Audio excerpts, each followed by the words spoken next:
Well. It's taken a long time to get Professor Gbemisola Adeoti on book chart, but finally we have made it, and I'm just going to tell you straight so that I don't waste too much time.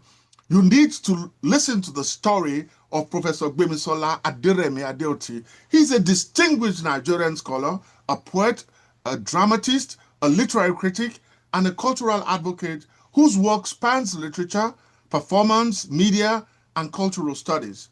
He was born in Iseyin, Oyo State.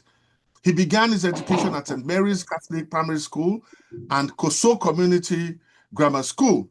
He earned a Bachelor of Arts in Dramatic Arts from Obafemi Awolowo University, OAU, in 1989, and a master's degree in literature in English in 1995.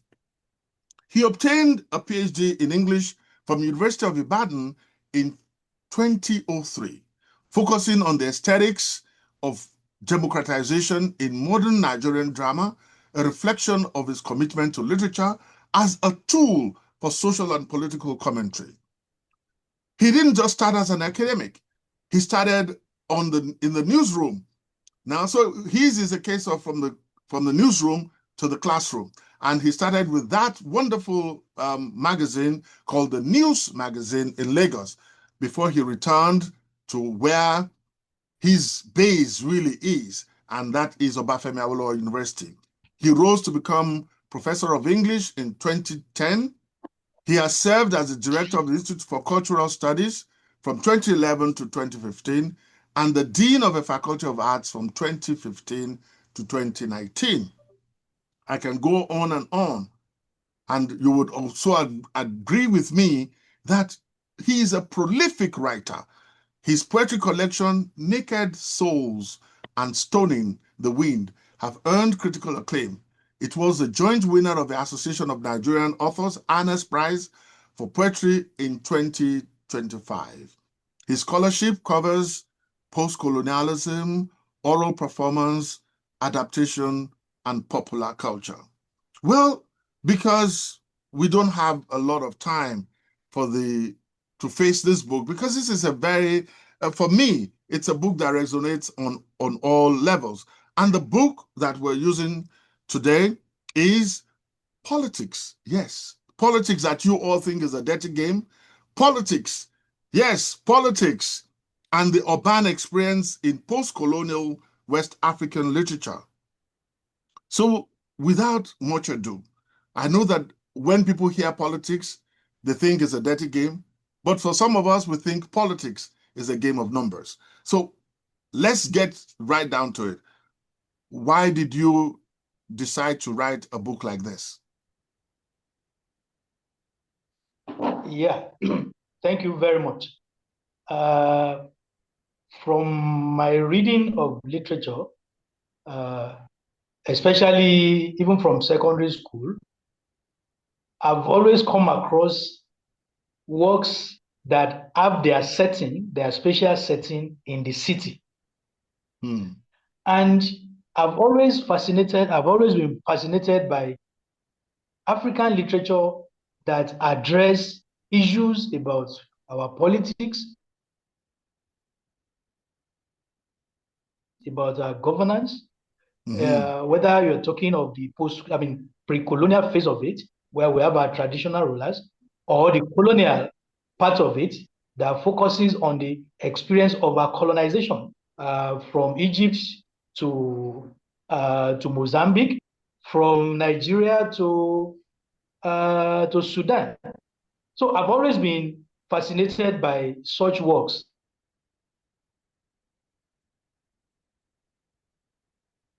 Okay.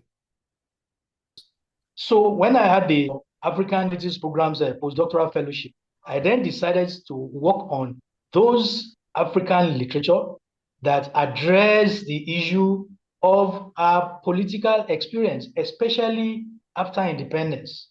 And more so, those that focus on issues of governance. But I mean, because we have about 54 countries in Africa, I then decided to narrow my focus down to West Africa. And even in West Africa, I focus on works that were produced by Nigerian writers, Ghanaian writers for the Anglophone experience, and then Senegalese writer to capture the Francophone part of it. But I decided to come out with a monograph when I applied for the fellowship. But within that 1 year of the fellowship, I discovered that there are so many other works that are they were just coming out. So I decided to expand the focus to be a book and not just a monograph. So the study that I started in 2009, 2010, I was able to come out with it in 2021, which gave me more opportunities to get newer works and then capture what I wanted to capture. And I discovered that the experience from country to country, the experience of the city from country to country is almost the same because of the fact that the city in West Africa always have attraction, especially in terms of economic opportunity, in terms of being close to social amenities. People migrate from the rural areas to the city. And that rate of migration puts pressure on all facilities, whether you're talking of educational facilities, transportation facilities, health facilities. In fact, people had to struggle to get accommodation, and that's why you have slums all over. So these are part of the experience that people reduce into writing. The governance, the post-colonial governance, has not been able to deliver economically, socially, even in terms of security. And all of these, resonate in the works of Africans, especially when you look at the characterization and then the setting of these works. From poetry to drama to novel, I covered all the three genres. I didn't restrict myself. I was more particular in relevant text that interrogates the political experience in the urban center. So that's basically. All right. Now, so that I want our viewers to be able to follow you. Could you just name drop some of the books that you had to look into to analyze? Because before I get into the question of cities, just drop a few names of some of these books, either poetry, prose, and so on and so forth. Wole Soyinka's Beatification of Area Boy is one of them. Amadako's Faceless is there. Catherine Agari, Yellow Yellow is there. Although the starting point is Cyprian Ekwesi's People of the City. Okay. You have Achebeze, A Man of the People. You have Ahmed Yerima, The Lottery Ticket. Tony Khan, The Carnivorous City. Okay. Sorry. Well, I think I have an idea. I think I have an idea of the spread of the books you have chosen. Now, let me make a confession that as soon as I heard, The Beautiful Ones Are Not Yet Born. Okay. Ayikoyama's The Beautiful Ones Are Not Yet Born and Fragments. Yes. There. Okay. Then Kwesi, Return of No Return. Another poem. It is a collection. Yeah. Okay. You also have Jodo Graft, Beneath the Jazz and Brass. Then Cameron Dudu, the Ghanaian writer, is The Gap Boys, which he published in 1997, is also relevant. As I said, Cyprian Ekwesi is a writer of the city. Apart from People of the City, is Jaguar Nana and Jaguar Nana's daughter, as well as Iska. These are all set between Lagos and Kaduna. Then Buche Mecheta second-class citizens. They are there. Okay. But in order to zero in on the city, I also look at, our, Fagunwa's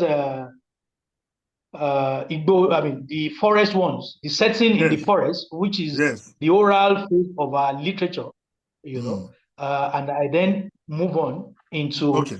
the colonial All right. phase that now produce the city experience. I have a good, and I must make a confession to you that when it comes to literary production and cities, I so much love the idea in which the city is represented. And as soon as I was researching this interview, the man that came to my mind who does film is Dr. Okome Okome. And Dr. Okome Yeah, Okome talks about the city as a site of anxiety, a site of anxiety. Now, yeah. you are looking at the city as a political text. In what ways do West African cities in literary texts you analyze function as political texts that narrate state power, resistance, and governance beyond formal institutions? Yeah, thank you very much. You agree with me that when the colonialists came, they started out with port cities Mhm. where you also have the locus of governance from Accra to Lagos to Port Novo. They settled there to Calabar. And from there, the city is not only the center of the economy, it is also what links Africa to Europe through the Mm. sea.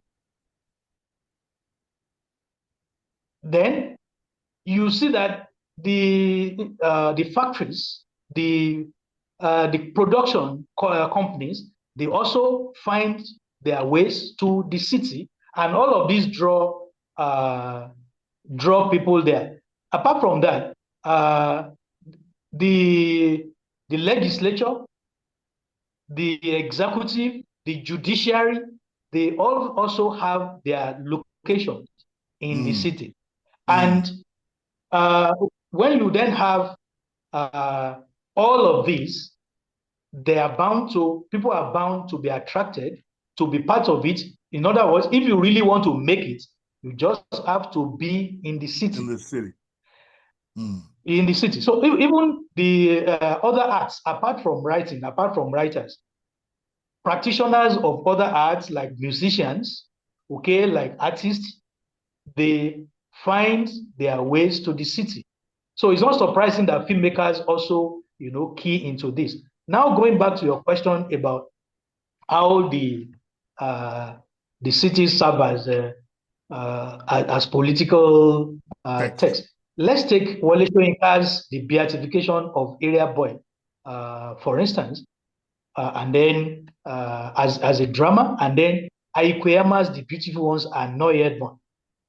Soyinka's The Beatification of Area Boy is subtitled The Lagosian Kaleidoscopy, in attempt to capture the totality of the urban experience in Lagos, and of course of Lagosians. Lagos belongs to the rich, the affluent, as represented by uh, the uh, the bride's family in that text, while you have Boyko uh, as the Boyko Mama Put, the judge. These are characters representing the other side, the oppressed, the have-nots, the lowly placed. Mm. Okay, and they are set in confrontation. They are set in a class confrontation. So at the end of the day, the those that you will think they are the powerless, that is the area boys, they are able to have their way and even set the police and soldiers against themselves in what is going to be a very violent confrontation. at the end of the day. Of course, Soyinka is concerned with the kind of arbitrariness that has taken over the governance of the city space, especially under the military. And people, have to live with that reality. So to live with that reality, you just have to be as lawless as the military that is governing you. And that's what plays out in that particular drama. Aikoyama's The Beautiful Ones Are Not Yet Born came out very early after independence to capture the betrayal of hope of independence, especially with Nkrumah's government. With Nkrumah's socialist government, the expectations were so high that people who didn't have job under the colonialists will have. There will be much prosperity, social amenities were available, and so on and so forth. But 7, 8 years down the line, not only were these expectations not met, the socialist government of Kwame Nkrumah was redefining itself in a more capitalist way. When you have ministers or government officials now trying to find loopholes in the system and then begin to own properties, living in affluence while ordinary people still live in abject poverty. So that social inequality is represented by the man who is a worker in the railway administration, and his friend and classmate, Kumsin, who, being a minister under the Nkrumah government, is wide apart in terms of material acquisition. But the irony of it is that even the ordinary people, the poor, they also aspire to be what these politician, rich people are, and that they would not mind the fruit of corruption, which will propel, them to that material height. So that by the time the novel ends, there is no difference between the government of Aikoyama that has been overthrown and the new set of military leaders, that are taking over. Amma wrote the novel about 2 years after the coup in Ghana on February 24, 1966. The Beautiful Ones Are Not Yet Born came out in 1968. So just less than 2 years. The new military government was still young, but the writer was able to see through the kind of motion without movement, movement without motion, motion without movement that the new military government represents.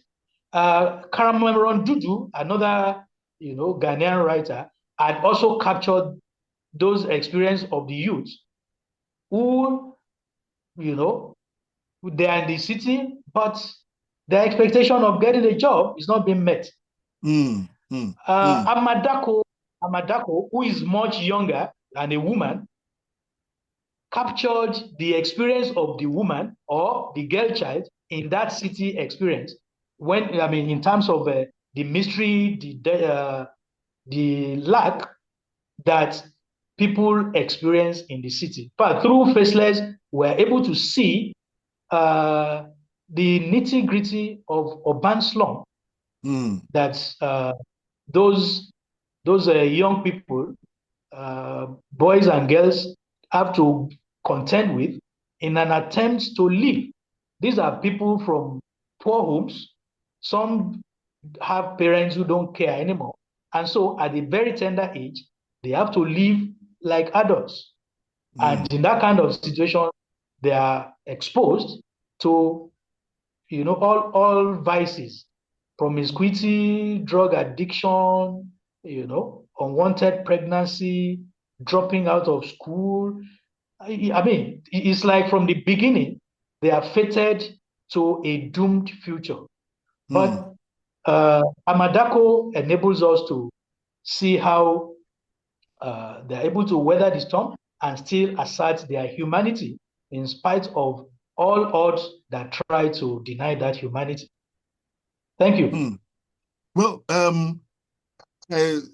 anytime we talk about cities, the jury is out that most writers and critics tend to look at the pathologies of a city, things that are wrong with the city.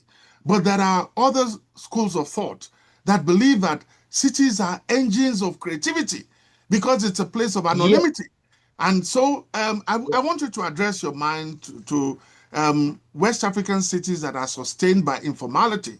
How does the literature you study represent everyday urban practices, street trading, transportation, housing, as forms of political negotiation or resistance? Yeah. I mean, I was trying to answer the question that you asked, which was basically on the political. Yes. But there are so many other things in the city, but as a totality, there's a part there where I said, if you want to know what is right or wrong with Africa, it Mm. is in the city that you find it, Mm-hmm. you know, whatever that is right or whatever that is wrong. And as I said, the artists, writers, poets, musicians, sculptors, they are all part of this experience. In fact, there are even instances of people, who shun the corruption or whatever, that you find wrong, but also try to, uh, live above the uh, the limitations that you find. If you take Lolo, who is a character in Catherine Agari's Yellow Yellow, and then the protagonist, Zilayefa, you will see that at least uh, she tried to live above the limitations that is already, erected for her and agenda by the city experience. So it is not in all these texts. It's not just about stories of agony, stories of corruption and all that. You still find even celebration of the environment, okay, especially by poets who try to uh, capture the experience of the city, uh, like, for instance, uh, Segun Adekoya, in his Mm. description of Ikoyi in one of the poems, uh, well, I can't easily get it here. Mm. Okay, let me read this one by Okay. Amu Joleto. Yeah, All right. Amu Joleto, a poet. He says, I like Dakar. The streets are clean, the people are clean, the different races that live together there make one feel togetherness is diversity. I don't know if Mm. you get that point. I'm Yes, I taking it do. again. He says, I like Dakar. The streets are clean, the people are clean, the different races that live together there make one feel togetherness is diversity. That is Mm. a celebration of the essential soul of the city, Mm-hmm. diversity. Okay, multiple mixture of everything, multiple Yeah. representation of our complexity. So it's not all tales of woes. You also find attempts to celebrate the city experience in its diversity. Well, now that you brought in Dakar, the book that has been playing in my mind, and I must confess to my viewers that um, um, Cueto, the Ghanaian critic who wrote about Oxford Street, I'm sure you probably encountered Oxford Street that he wrote about. Yeah. It was a it was a text that tortured me, and always asking myself, how do writers focus on such details? And he tells you that Oxford Street and its pavements, and how the city traders try to make a fast bucks and all of that. But for me, I would want to go back a little bit to the colonial times, the colonial Okay. legacies, and the urban form. How does your analysis account for colonial urban planning and segregation in shaping post-colonial literary representation of cities such as Lagos, where you have GRA, you have Yeah. government reserved areas and government rejected areas, and places like Accra in Kokomlemle and Comty 8 and all of that, and then in Dakar. So how does your analysis account for the colonial urban planning? Yeah, it's a what let me say that I acknowledge the fact that living in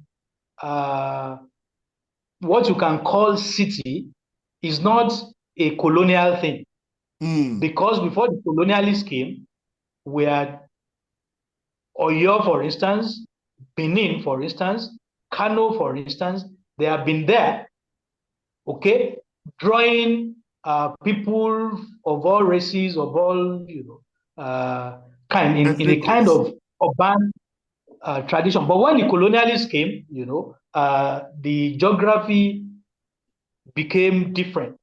You then have a deliberate attempt at segregation to the extent that where the colonialists live are usually wide apart from where the ordinary people, I mean the natives live. And they usually choose hills, okay, hilly location where they can see the natives, so that if they are planning anything evil, they can always deal with them before they come up to the area where they live. So that was the situation during the colonial era, and they try to recreate their European architecture, their European environment, their European planning in those areas where they live. And you have rightly said it. Those areas are usually reserved areas, government reserved area, with well paved roads, well planted trees, flowers, well tended flowers, and so on and so forth. But the other side for the natives, they didn't pay much attention Mm, to those ones. This is what they handed over to Africans when they were living. mhm, Unfortunately, African leaders who inherited, those structures of the colonialists, they found those things to be beautiful, and so they just moved into it. And the same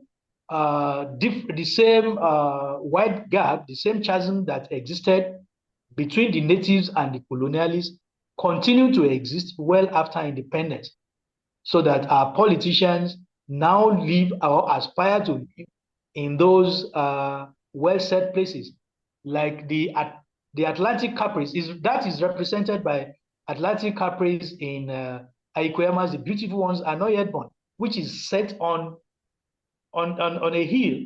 Anywhere you are in the city of Accra, you see it at night, painted in white with bright light. That is where the politicians, they go to relax. They take young girls there, to relax. That is where the leaders go. But mm, now compare this with the railway administration building, with the rot or the man's home. So what I'm saying in essence is that what the colonialists handed over was being perpetuated by the post-colonial leaders and mm, the writers as the recorders of reality, recreated in their works, that even though a product of colonialism. mm. Well, I wouldn't want to take too much of your time, but I know that since you've Just feel mentioned free. can you hear me? Yeah, Hello? I said just feel free. Okay. Yeah, I said I feel want us free. to move. Yeah, I want us to move on to urban marginality and voice. Whose voices dominate the Yeah, yeah. urban narratives you examine? Are they intellectuals? Are they migrants? Are they urban poor? And how does literature negotiate questions of representation and silencing? Okay. Well, there are different levels of representation. First, from the writers themselves, as people capturing this experience. Okay. So those who are capturing, who are responsible, are basically intellectuals, and because that's the class most of these writers belong to. They are intellectuals. But in terms of the content of what they are producing, is a variety. Uh, some some works were created from or narrated from the experience of the urban poor, and that is the dominant. Mm, Okay, that's the dominant. Uh, you may have a situation where the central character is from that lowly placed class of people, mm, as you find in the Yellow Yellow by Catherine Agari, Zilayefa, or The Beggar Strike by Aminata Sofol, the Senegalese woman. The beggars, of course, they belong to the margin, mm, okay, the wretched of the earth, the down and out, and Aminata Sofol presents the story of Dakar, the story of Dakar's government for trying to do what they call urban renewal. But the story is narrated from the viewpoint of the beggars who are the victims of that urban renewal. Where the mm, beggars are, government regard it as a slum. And so they have to clear the slum where the beggars are living without any alternative concrete provision for them to stay. So the confrontation between the government and the beggars uh, is at the center of that narrative. The man, you agree with me, is also in that class. mm, But ordinary clerk in railway administration, see where he belongs. And then faceless, the example that I've given, even in beatification of area boy, it is the same thing. Okay, the area boys, they are not the military, they are not commissioners, they are not politicians. Rather, they are the ordinary people trying to eke out a living from there. Yeah, okay. the okay. So there are different examples, but as I said, some works are narrated from the viewpoint of the ordinary people, some from the upper class. A man of the people, for instance, the central character there, you know, uh, yes, he comes from that that common background of every politician. But by the time, the novel gets into the middle, he is no longer, with the masses in terms of the class. He Mm, belongs to a different class. And so Achebe, has a different angle from that of Amma, for instance. mm. Yeah. Okay. So, yeah, in a great way, at least there are multiplicity of voices that have um, been used to illustrate the point of marginality, to illustrate the point of hopelessness in most cities on the African continent. But on a last note, with all of Yeah. these um, make-believe, fictional representation of cities that you have gone through, what resonates and strikes out for you where do you think the hope lies for the homeless, the hopeless, and those without social support? Are there any suggestions by any of the writers on where to go or how to attain the, if you like, utopia or salvation of the people? Well, I think from all this, what I've been able to decipher is that if there's going to be a change at all, Mm-hmm. the change the change must embrace and take into into consideration everybody. Everybody in the sense that the politician or those who are governing must be ready to govern according to the tenets of democracy. Democracy means a government that will take care of the interests of at least the majority, not minority. But what I discover is that the reality being projected about governance is that we're having a government that takes care of only the interests of the minority. And so it can be democratic, not to talk of a situation where you have military in power, arbitrariness. So we must address the aberrations that we have in our governance system, which we can see through the attitude of those people who are in charge of our governance. They do not have the interest of the common people at heart. And it's just like what happened during the colonial era.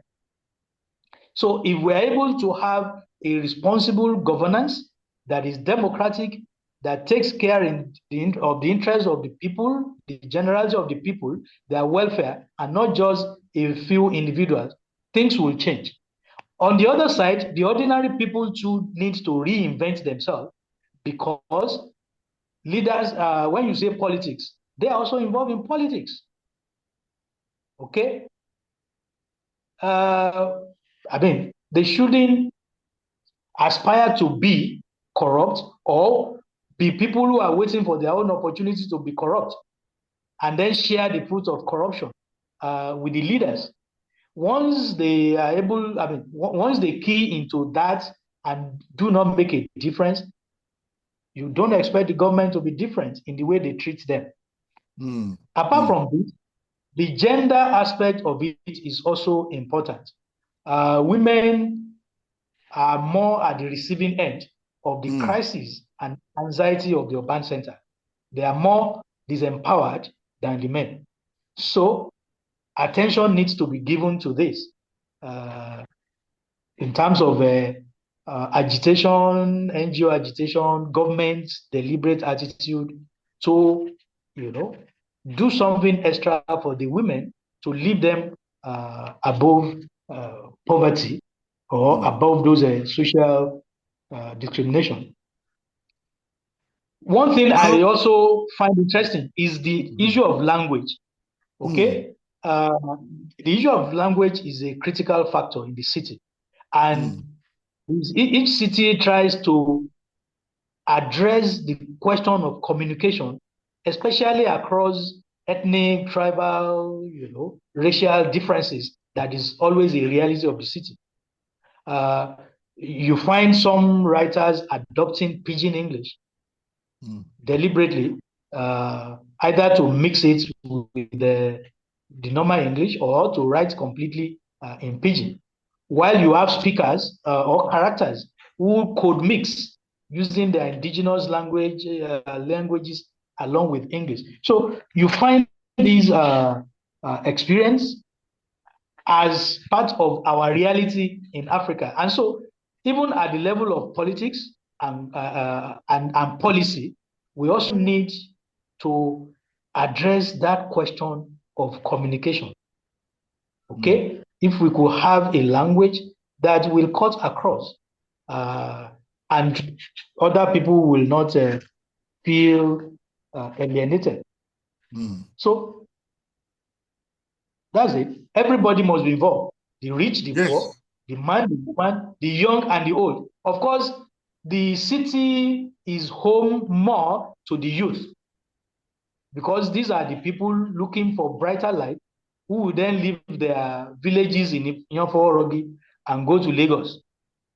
So the youths are more among the characters depicted in these works.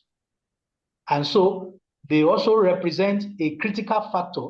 If we want to change the fate of our urban centers, the youths must be involved, and we should also target them in any policy that seek to address our. Well, on that note, I would want to Thank you. invoke the spirit of Master Macaroni, the comedian that says that during the EndSARS, there were youth too. And the youth of Ikoyi, of Banana Island, have not found a language to speak to the youth too, which they Yeah. are termed the foodlums. The government calls them hoodlums, but the comedians call them foodlums, and that they haven't found Yeah. a bridge between yes, that they haven't found a bridge between those well brought up children that have schooled in Oxford, in Cambridge, in Harvard, that have come home to organize that protest. And those boys who are the area fathers, that both of them are not speaking. I hope somehow your book has raised a number of these issues, and more policymakers and policy implementers will be able to get hold of your book to begin to see an X-ray of the kind of mess that we have made from the mess the colonial overlords left us. Professor Gbemisola Adeoti, I cannot thank you enough. Thank you very much for finding the time to come on Book Chat. And we hope that this little contribution would allow a lot more people to want to read the book. Thank you very much. And until another time, and until another book that you write, we say thank you and God bless. Yeah, yes, I agree. Thank you. Have a pleasant evening. Thank It's my you. pleasure. Yeah. Ẹ ṣé o.